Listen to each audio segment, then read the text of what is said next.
Hey guys, Dia here, and I'm back with another episode of Otomania, where I talk about anything and everything Otome. On today's episode, I'm actually going to be reviewing a pretty old and pretty popular Otome that I only just recently had the chance to play and complete. And that is Code Realize Guardian of Rebirth, which is the first game in the Code Realize series. This game is one that I've wanted to play for a really long time, but until it was released onto the Nintendo Switch, I didn't actually have a way to play it. I had watched the anime when it first came out, but I'm definitely much happier with the game than I was with the anime, although I remember the show being pretty good, if my memory is correct. And I'll definitely probably do a review on the show at a later date. Code Realize is made by Otomate, who is, in my opinion, probably the biggest and most likely the best Otome game company out there. And so because of that, I consider most of their games to be what I call Class A titles. And so because of that, I tend to hold them at a higher standard than I would, say, with like a small, mobile Otome game from an unknown company. But despite my higher expectations for this game, I was not let down. The game is set up in an entirely visual novel format, as per usual for most Otome. There are 5 routes in total to play, 4 that are available from the get-go, and 1 that you unlock after you complete the other 4. Technically, there's no order in which you have to play them, but personally I think there should be, but I will get to that later on in the video. Each route is split into 2 parts, the common route and the individual route. The first 8 chapters of each playthrough make up the common route, and your choices within the common route will set you on your path for the individual route. While the 9th chapter solidifies the beginning of an individual's route, the 8th chapter of the common route typically hints at who you will be getting in the individual route.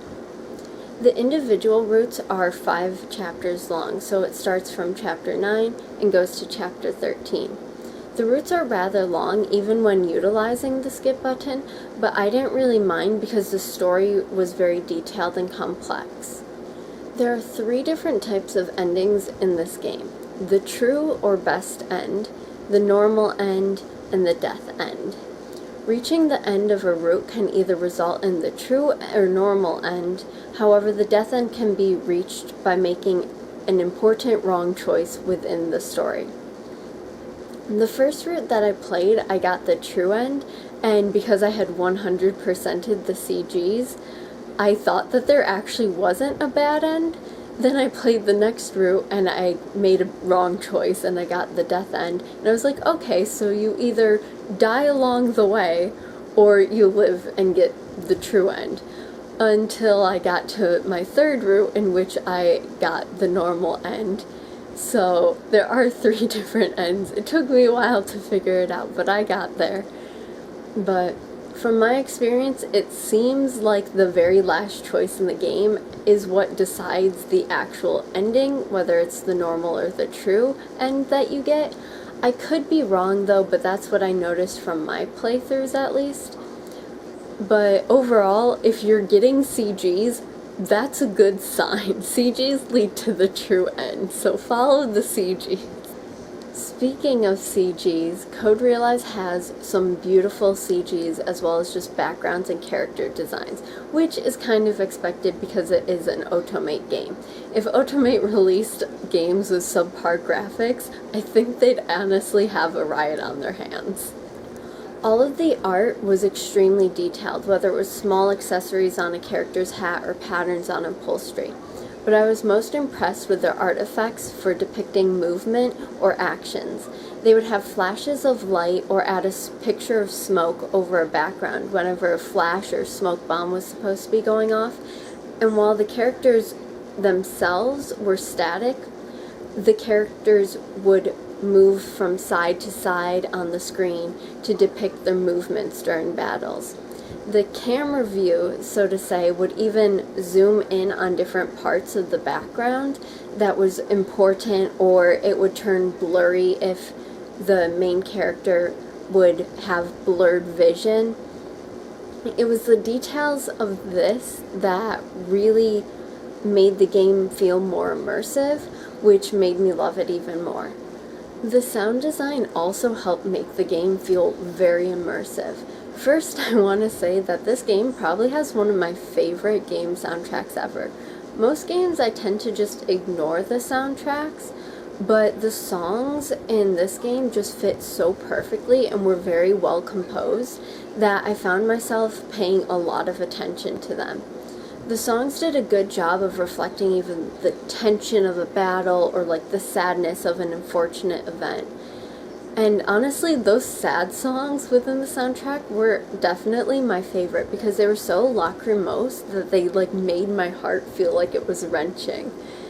The sound effects themselves were also very well done. They had the important loud sound effects such as gunshots or explosions that were excellently timed, but they would even put in smaller sounds such as like somebody clenching their fists or footsteps that were approaching. These sounds paired with the visual art effects made the battle scenes feel a lot more intense than I was expecting an Otome to do. The ending and opening songs were also really well done, but I definitely liked the ending better because it was a bit more sentimental and it reminded me so much of the sadder songs in the soundtrack that I loved so much. Moving on to the plot, Code Realized takes place mainly in a steampunk-style London, England. The story centers around a girl named Cardia, whose body has a special poison in it that melts everything she touches, due to a special gem-like material called a horologium that's embedded in her chest.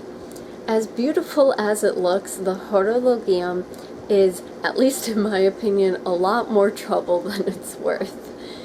I have to admit though, I would totally get a tattoo of this if it would come out looking as pretty as it does in the game, because it just looks so beautiful.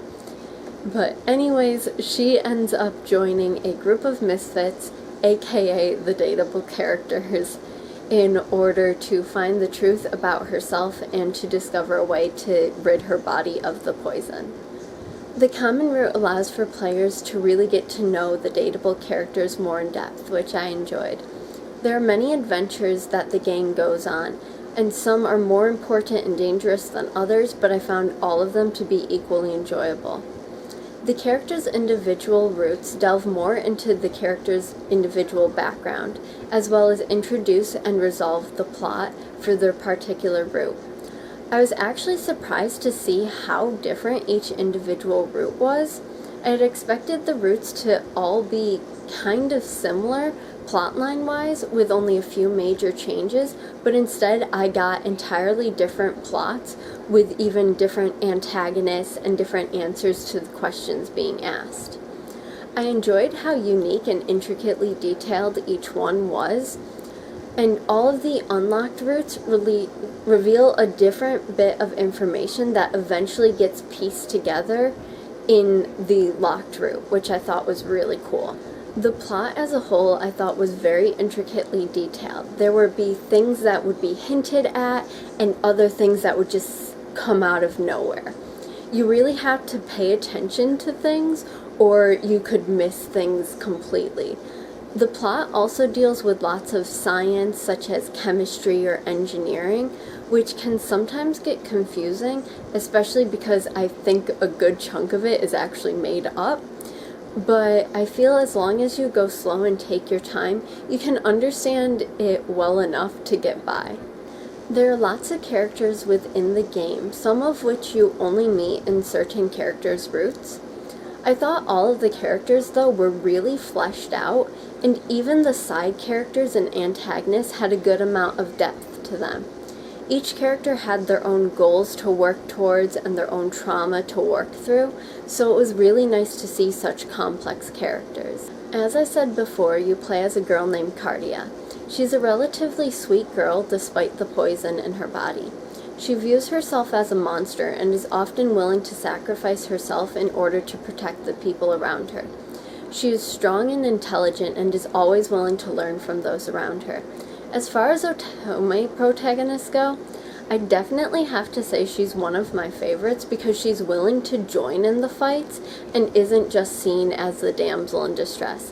Like, yes, she does have to get rescued occasionally, but it's typically when she's unable to fully escape or fight by herself. In other words, she's not entirely useless as a character. Arsène Lupin is the first dateable character that you meet, but also the last route that you are actually able to play because he is the locked character, which I have mixed feelings about, but I'll get into that later. As a character, I enjoyed him. He is the gentleman thief who steals you away and promises to get rid of your poison.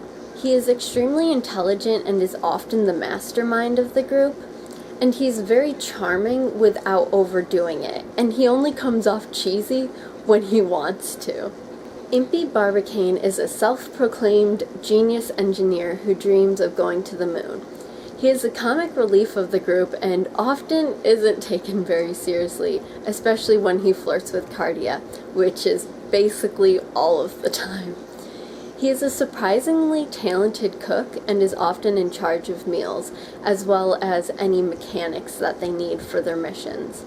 I thought his character was really well done, and I loved how all of the other characters would tease him for being dumb and useless, when in reality he was actually pretty intelligent and reliable. Victor Frankenstein is a sweetheart, and surprisingly may have actually been the one to capture my heart the most. He was the royal alchemist, but quit his job because he didn't agree with the morals of the Royal Society. He is, in my opinion, probably the smartest of the group.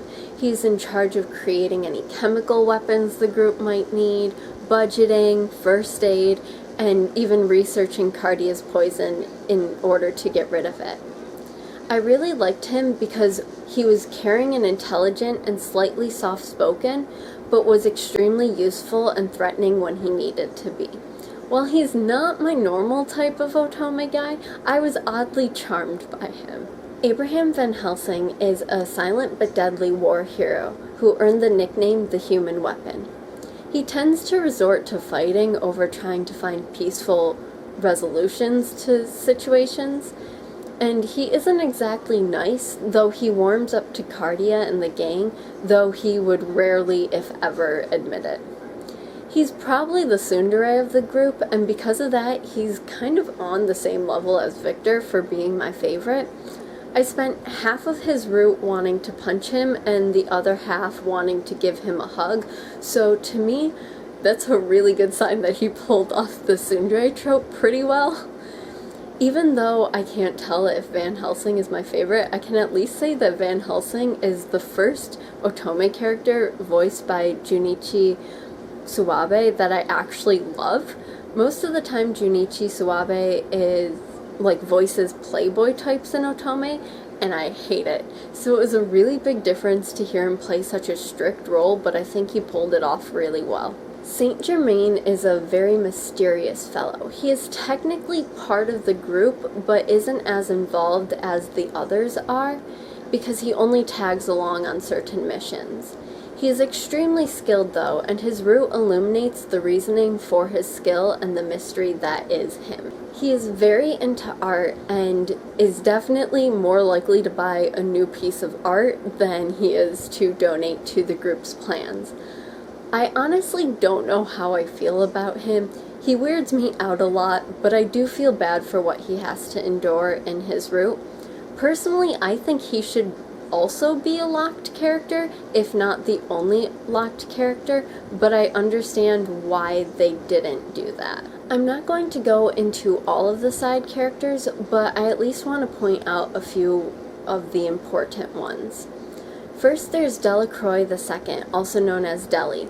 He is the 12-year-old king of the vampires, and I have adopted him as my son. He is such a sweet character who wants revenge on the humans. He says he hates Lupin's entire group, but deep down he cares about them, especially Cardia. I just want to give him a hug because he's so cute and he endured so much. Then there's Finis, who is the main antagonist throughout the common route.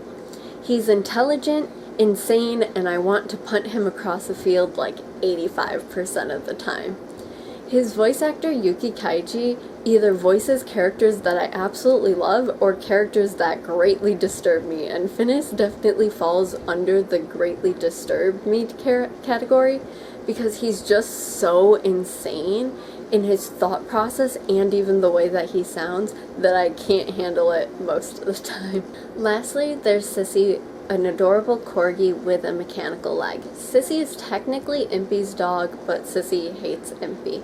On the other hand, though, he ends up taking a liking to Cardia and essentially becomes her dog instead. Cardia and Deli tend to be the main ones taking care of and playing with Sissy. And while Sissy doesn't have any super important roles, he ended up being one of my favorite characters, though that might be just because I absolutely love corgis. But either way, he ends up adding a lot of just freshness and fun to the plot when it can get kind of dark.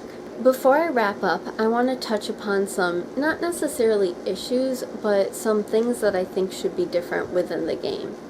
Throughout this video, I've brought up the order of routes and the locked versus unlocked routes.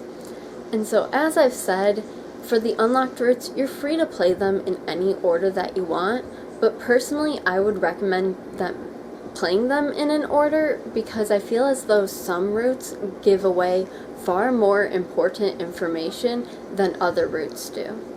My opinion would be to play them in order of Impy, Van Helsing, Victor, and then Saint Germain.